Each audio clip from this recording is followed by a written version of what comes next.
किया अब वो करते रहेंगे जी, वो रोज करते आपको रहेंगे। क्या लगता है मतलब जो जांच हो रही है अच्छा एक बात बताओ, वो सट्टा वाला कितने दिन हो गया?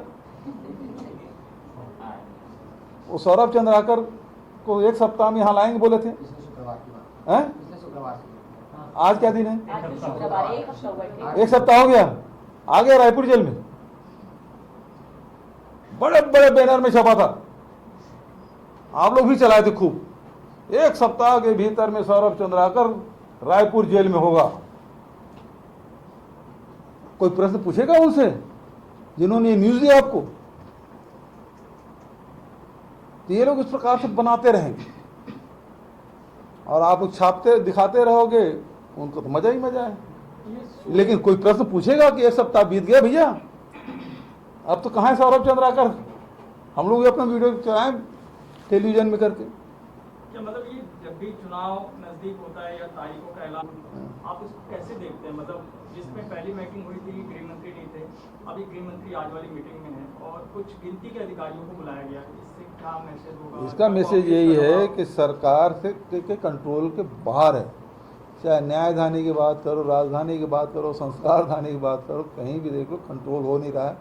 पहले मुख्यमंत्री ले लिए, उसके बाद मुख्यमंत्री जैसे आईपीएस अधिकारियों की बैठक ली, दूसरे दिन सारी घटनाएं हो गई और एक महीने के भीतर में दोबारा आईपीएस अधिकारियों की बैठक। मतलब सरकार मान तो रही है कि हमारे कंट्रोल से बाहर हो गया, लेकिन स्वीकार कहाँ कर रही है? चर्चा गलती हो रही है, सुधारने के लिए क्या कर रहे हैं? कोई सुधार नहीं। यदि मंत्रियों के यहाँ से थानेदार को फोन जाएगा तो सीएसपी, एडिशनल एसपी, एसपी करेगा क्या? स्थिति तो यही है। अब ईश्वर साहू विधायक जी बेटे के खिलाफ एफआईआर दर्ज कराने में कितने घंटे लगे? वहां फोन चला गया, एफआईआर ही नहीं हो रहा है। स्थिति तो वही है ना, जंगल राज हो गया।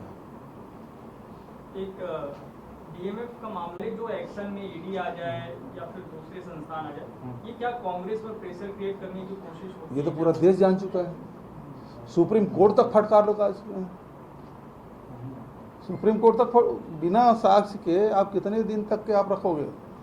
हेमंत सोरेन को 5 महीने जेल में रखे, उन्होंने कहा कोई केस बनता नहीं, कैसे रखे 5 महीने? तो ये उद्देश्य यही है कि जैसे जैसे जब चुनाव आए ये सारी एजेंसियां लग जाती हैं। अब तो ईसीआई भी हो गया। मतलब मुझे तो मतलब ईसीआई से मैं कहना चाहूँगा, चीफ कमिश्नर है, कि दिन भर उपयोग करने के बाद बैटरी 99% आ जाता है ना? तो कम से कम हमारे चैनल वालों को बता दो कौन सी बैटरी कंपनी की बैटरी लगाए, क्योंकि आपको दिन भर चार्ज कराना पड़ता है। बैटरी में बड़ी शिकायत रहती है ना? देश का कितना पैसा बचेगा वो बैटरी उपयोग करने? जो दिन भर चलाओ, रात को रोक दो, सुबह आपको बिना चार्ज किए 99% मिलेगा। उस बैटरी को लॉन्च करना चाहिए, पूरे देश या दुनिया में उसकी डिमांड होगी। क्योंकि आजकल अब ई व्हीकल भी आ गया है ना? ये जितने भी कैमरा है, मोबाइल है, लैपटॉप है, सब उसी से चलता है।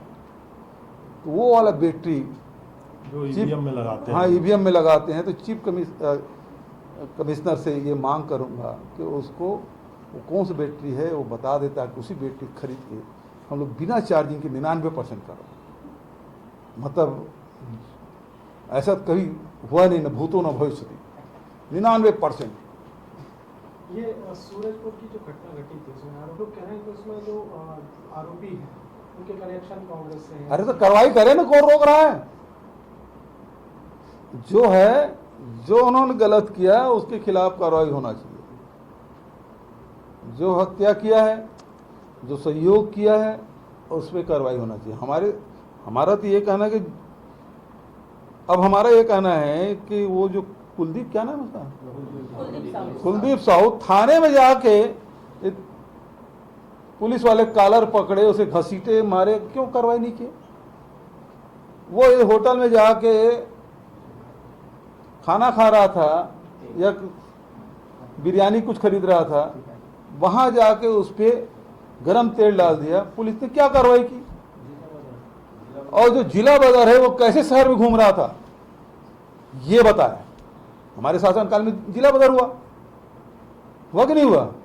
अब ये बताए सरकार कि जिला बाजार व्यक्ति अपने शहर में कैसे आ गया और कैसे रह रहा था, पुलिस थाने में कैसे गए, पुलिस के साथ बदतमीजी कैसे कर रहा था, पुलिस के घर में घुस के कैसे उसके परिवार के लोगों ने हत्या कर दी।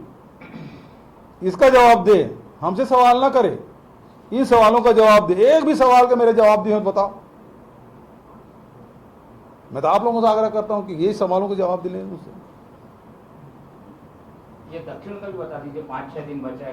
फिर लगा हमारे अध्यक्ष जी लगातार बैठक ले रहे हैं, अभी भी चल रही बैठक।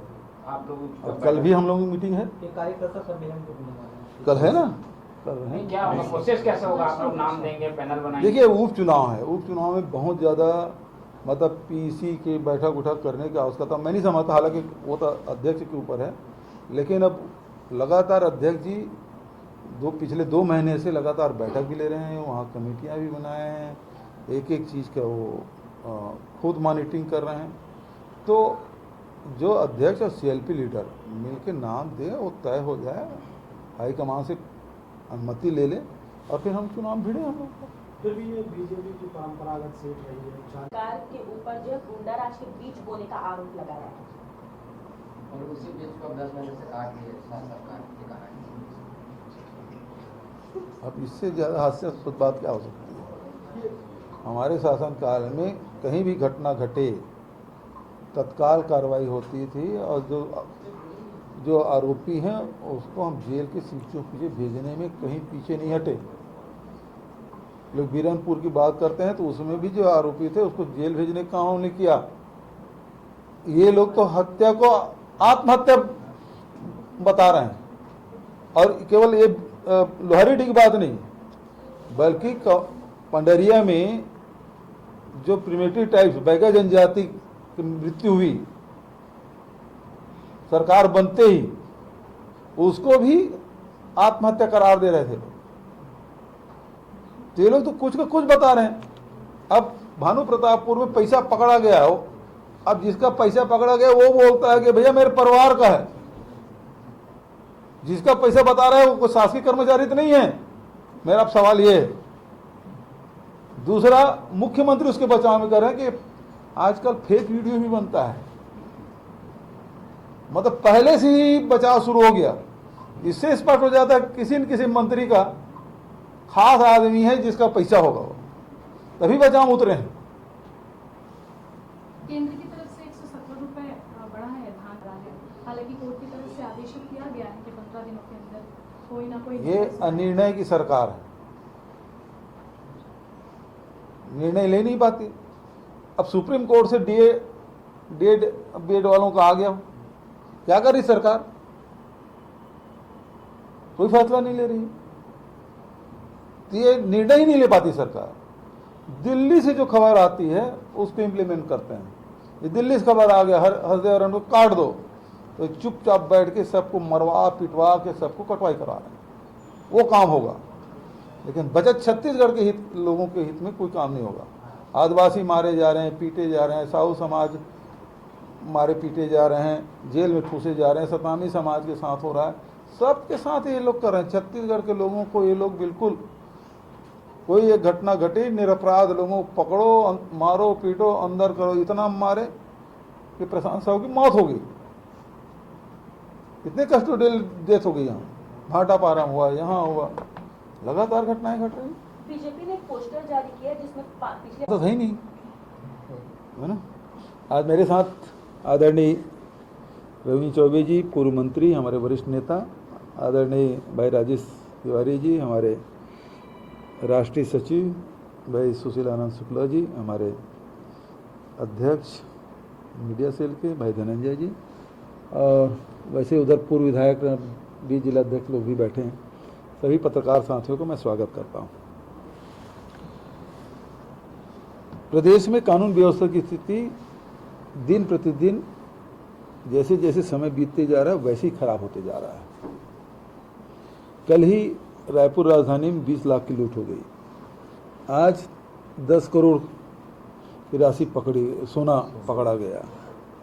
भानु प्रतापपुर में लाखों रुपया जिस प्रकार से एक बेरोजगार के गाड़ी में दिखाई दे रहा है, पता नहीं वो किस मंत्री के यहाँ पदस्थ कर्मचारी के रिश्तेदार तो नहीं हैं।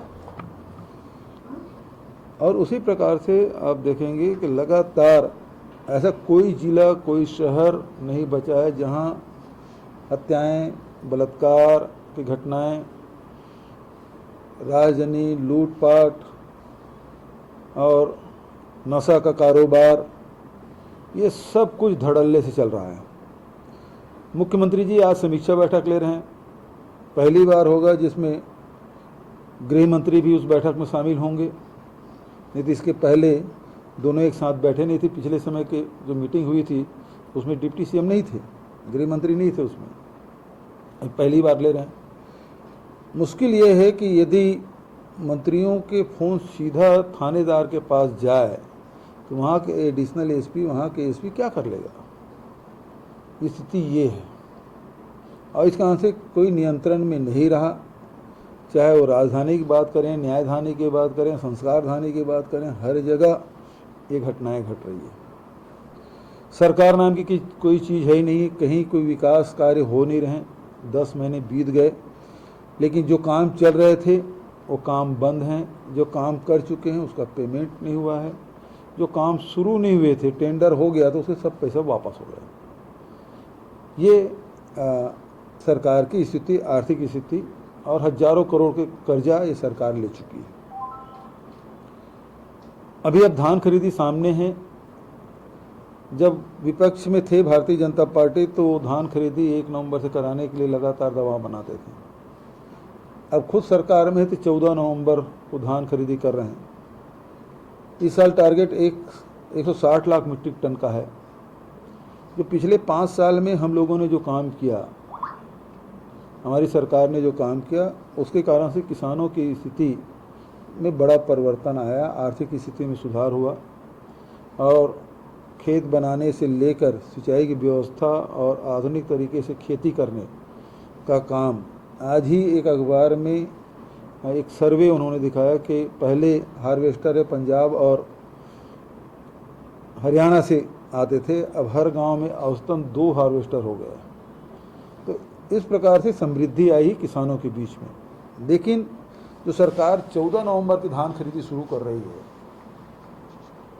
और 31 जनवरी तक खरीदी करेंगे, इससे सरकार के नियत पे शक हो रहा है कि सरकार धान खरीदना चाहती भी है कि नहीं चाहती, क्योंकि 160 लाख मीट्रिक टन धान खरीदी लक्ष्य है।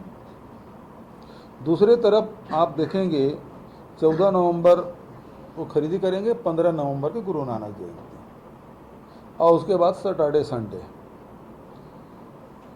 और इसी प्रकार से दिसंबर महीने में देखेंगे उस दिन फिर सैटरडे संडे और गुरु घासीदास जयंती, क्रिसमस जयंती और मिला के 11 दिन की छुट्टी उसमें हो जाती है। फिर जनवरी में मकर संक्रांति, गणतंत्र दिवस, गांधी शहीद दिवस, ये सब के सैटरडे संडे निकालेंगे तो, और जनवरी महीने में बैंक की 16 दिन की छुट्टी है। इन सब को हिसाब करेंगे तो 35 दिन छुट्टी में निकल जा रहा है। 75 दिन आपने धान खरीदी का समय निर्धारित किया है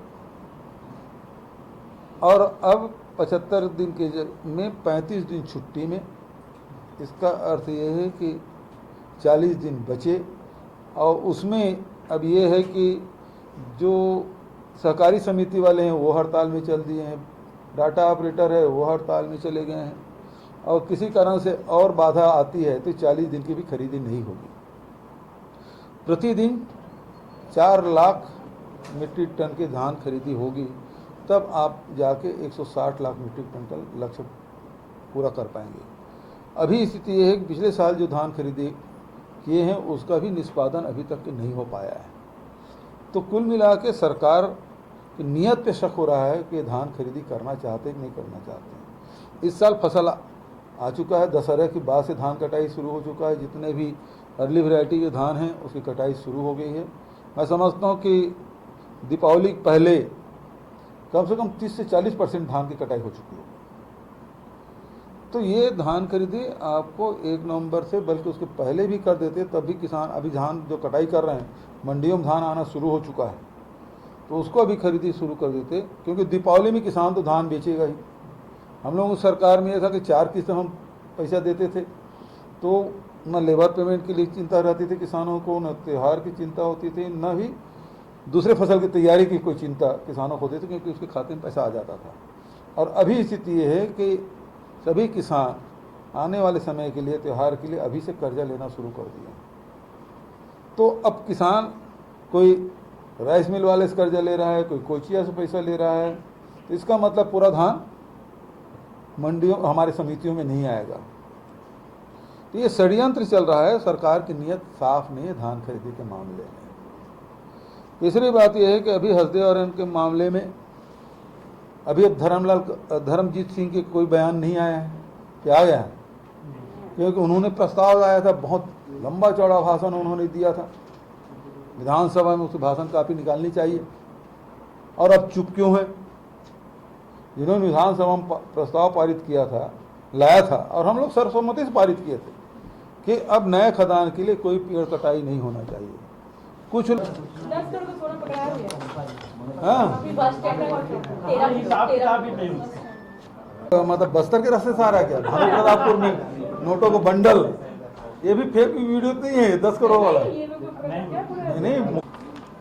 और कोई बात आ गया, कितना चलाओगे देखते हैं, और कितना सवाल पूछोगे, और किसी की इंतजार है? और किसी का इंतजार करें? कांग्रेस मांग करेगी कि 3217 रुपए आप दें। बिल्कुल होना चाहिए। हमारी सरकार में हम बढ़ा देते थे, जितना भी समर्थन मूल्य बढ़े प्लस 9000, तो हमारा 2640 और 2800 तक जा रहा था। हम तो 2500 वादा किए थे ना, और दिए कितना? 2540 और 2800 रुपये तक के दिए। फैसला यही था। तो सरकार से तो उम्मीद, ये तो खरीदना नहीं चाहती ना, नियत यही है। आज आपसे चर्चा करने का उद्देश्य यही है कि सरकार की नियत ही नहीं सर धान खरीदी करे। चलो वैभव जी अभी आ गए कुछ ये कानून व्यवस्था के मुद्दे पर अभी हाई लेवल शिकायत नहीं है, पुलिस बोल रही है।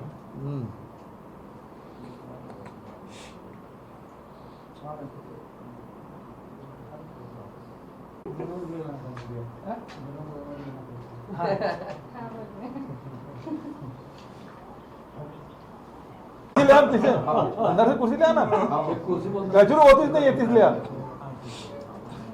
ठाकुर ने बैठा भाई।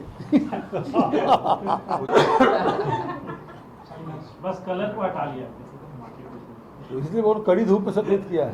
हुई है तो उसमें आप लोगों ने जांच समिति बनाई है और जांच समिति गई भी है घटना स्थल पर। तो अब हसदेव का मामला है, तो वहाँ पे अभी क्या कांग्रेस पहुंचेगी? ग्रामीणों से शायद कल शायद अध्यक्ष जी जा रहे हैं, कल प्रदेश अध्यक्ष जा रहे हैं। प्रदेश अध्यक्ष जी जा रहे हैं। कल तो मुझे क्योंकि बॉम्बे में वो बैठक है, नहीं तो मैं भी जाता। कल जो ऑब्जर्वर लोगों की मीटिंग है पहले से तय था, तो उसमें मुझे सुबह मॉर्निंग फ्लाइट में मिलूंगे एयरपोर्ट में 9 बजे आप लोगों से। सर एक बार फिर से ऐसा ही अभ्यर्थियों के रिजल्ट जगदल की तरफ से आ रहा था। इधर से तो जाता है क्या चाहते हैं कि डेट आगे बढ़े, पहले हो, देखिए दिया जाए? सबसे पहली बात तो ये मोहन जी कि इस साल फसल आ चुकी, कई बार होता है कि फसल लेट है ना, 1 नवंबर के आसपास कटाई शुरू होती है, लेकिन इस समय फसल पहले से किसान की तैयारी हो चुकी है। दशहरा के बाद से ही कटाई शुरू हो गया। जो अर्ली वेराइटी धान है वो दीपावली तक के तो पूरा कट जाएगा, बल्कि जो मिडिल एज की जो धान है मासरी वगैरह उसकी भी कटाई शुरू हो जाएगी। जो और लंबे अवधि की जो फसल है वो भले रुकेगा, लेकिन अभी जो मध्यम श्रेणी की जितने भी फसल हैं धान है उसकी कटाई हो जाएगी। तो 1 नवंबर से तो या उसके पहले यदि कर सके सरकार 25 अक्टूबर से इसको कर देना चाहिए। फसल आ चुका है, किसान धान बेचना चाहते हैं, नहीं तो फिर कोचिया के हाथ में औने पौने बेचने के लिए बाध्य होगा।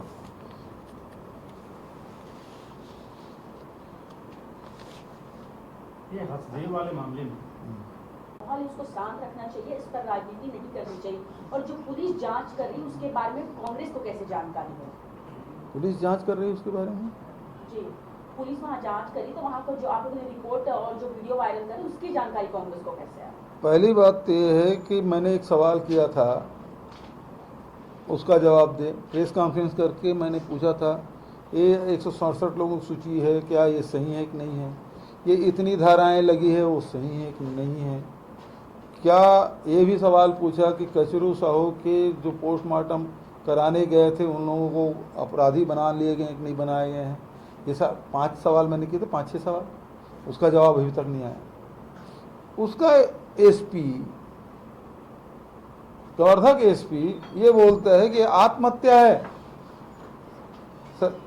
और हत्या बोल के इसको सेंसिटिव न बनाए।